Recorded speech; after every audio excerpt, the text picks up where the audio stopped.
I've been a pilot my entire adult life. I flew for the Marine Corps. I flew as a certified flight instructor, as a charter pilot. I flew for Braniff 1, Braniff 2, Midway, and finished up with United Airlines. Retired from United a couple of years ago, and I've been flying hot air balloons for almost that entire time, for about coming up on 35 years. I was in a squadron in Washington, D.C., flying F-4s in the Marine Corps, and one of the pilots in the squadron would put on a party for all the personnel in the squadron. He would put on this party every summer. When it got to be about 11 o'clock at night, he would drag out into the cul-de-sac in front of his house this nasty old, ratty, scruffy, beat up, patched up hot air balloon. And we would inflate it, we'd tie off ropes to it, we would have people get in the basket, we would take it up to 60, 70, 80 feet. You could see Baltimore and Annapolis and Washington, come back down, people get out, more people get in, and just repeat the process until we ran out of fuel. And the first time I saw it, I was hooked.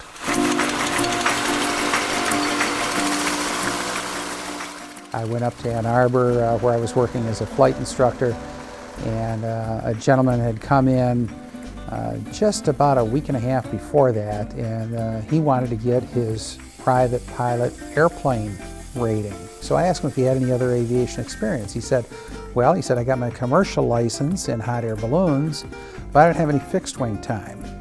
I said, that's interesting. I said, I've got a lot of fixed wing time, but I've only had 1 hour in hot air balloons. I'll tell you what, I'll put you through your rating for fixed wing if you'll put me through my rating for commercial pilot. And he said, yeah, that sounds fair. Well, I didn't know it at the time, but as it turns out, he was a 5-time United States national hot air balloon champion and ultimately became a 3-time world hot air balloon champion. So each of us thought we'd gotten a pretty good deal. I came to Minnesota because I'd been hired by Braniff, and Braniff had a base in Minneapolis. So my choices for bases were either Dallas, New York, or Minneapolis, St. Paul. And since I had lived in Detroit and Ann Arbor, I was comfortable with the change of seasons, the colder temperatures, no problem.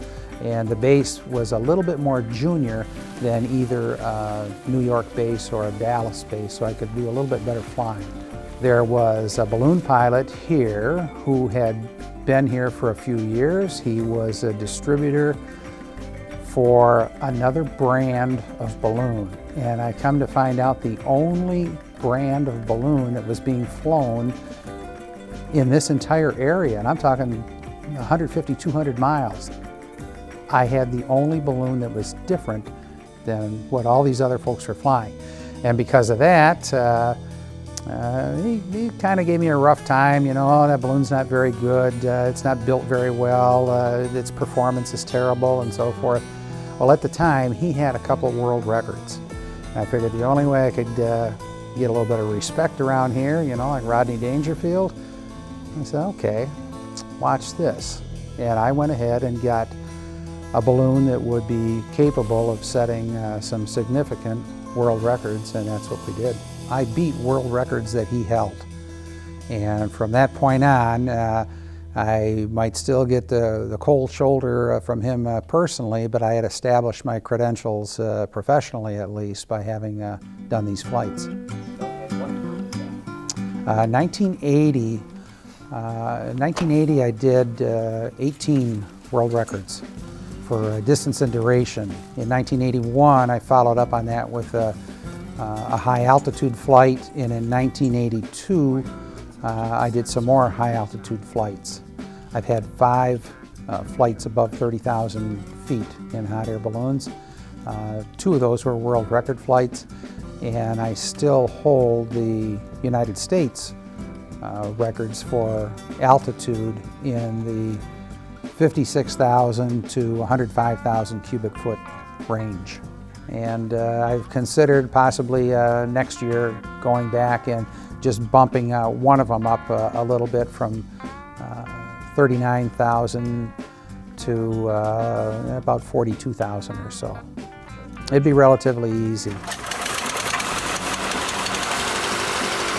About 24 years ago, I sold that balloon to a good friend of mine. He had bulldogs. He had 2 bulldogs at the time. He was very proud of them. These 2 dogs, his first one was named Augie, and you may have seen the little dog tag on it that says Augie. So, all right, that was Augie the doggy. The second one was born on Halloween, so his name was Boo. And he knew, that second dog, he knew when it was time to take the balloon out flying. And he would tear around the house, and he'd get all excited and wound up, and he just enjoyed being around the balloon. And it got to the point where they went ahead and named the balloon after the dog. They named it Captain Boo. And he commissioned an artist to put one bulldog on one side of the balloon and the other bulldog on the other side of the balloon. It took the artist several months to do it. It's a complicated process. Spectacular results. Well, the gentleman flew this balloon for a good 15 to 18 years or so, and then professionally he was getting more and more busy, didn't have the time to devote to doing as much balloon flying as he would have liked to in that balloon. But he was at a point where he was ready to move on to something else, and asked me if I would help him to prepare it to sell it. And I told him I would assist him in the process, but the more I thought about it, the more I couldn't bear the thought that this balloon would leave the upper Midwest area. So I bought it from him, and I'll fly it now at just special events. But ultimately, I only expect to put 20 or 25 hours a year on that balloon. So I should be able to get perhaps another 20 years out of it or so. The artist that did that balloon, his name is Charlie Markert, and he's absolutely world famous in his own right as an artist, but he's also, for all intents and purposes, the only person who's doing this kind of artwork on hot air balloons. Charlie has done, I want to say, almost 30 hot air balloons. He's just an absolute genius at what he does. It takes him, like I say, a couple of months to do it. It's airbrush, it's a dye, it's not a paint, so it doesn't chip, crack, flake, peel, any of those things, because the dye is impregnated right into the fibers of the balloon. No, he's working with one of these high lift devices. You'll climb on, raise it up 20 feet in the air, and he'll work on it for perhaps half hour or so, take it back down, then take a step back 30, 40, 50 feet, make certain he's got the perspective correct on what he wants to do, and then have at it again. I've seen him work at times 20 hours straight because he gets so involved in the process and so involved in his work and what he's doing, he completely loses track of time. But he's just phenomenal. I can't say enough about him and the talent that he has to be able to do this sort of thing. I find that it's useful, especially with the balloon that I flew inflated today. The crowd likes to see a balloon that's different like that, and that's absolutely a one-of-a-kind balloon in the world.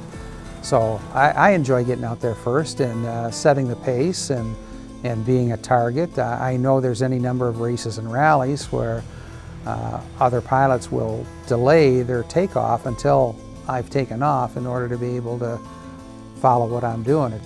Oh, the people primarily, and if you've asked other balloon pilots the same question, they'd probably say the same thing. It's the people. In some cases, you're seeing people that you just flew with a week or two ago, and in other cases, it might be people that you haven't seen since the last time the festival was held.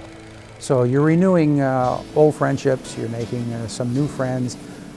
The scenery is probably a little bit different than where you typically fly, so it's a little bit of a change of pace there. Those sorts of things.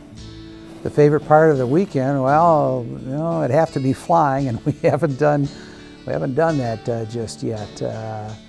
The wrap-up awards dinner, which is a breakfast in our case, tomorrow morning. That's always pretty good too. I mean, every time you fly, the wind is different, the weather conditions will be a little bit different, the direction that you fly in, the speed that you fly in, the people that you meet after you land on the ground. Thank you, sir. So there's this constant freshness to it. It never gets old. It never gets routine. And of course, as a pilot, you got to make sure you don't get complacent about things. You got to be on your toes and be aware of these changes, these small changes that you'll see in the wind direction or the wind speed, things like that. My wife says I almost always have my head in the clouds. Yeah.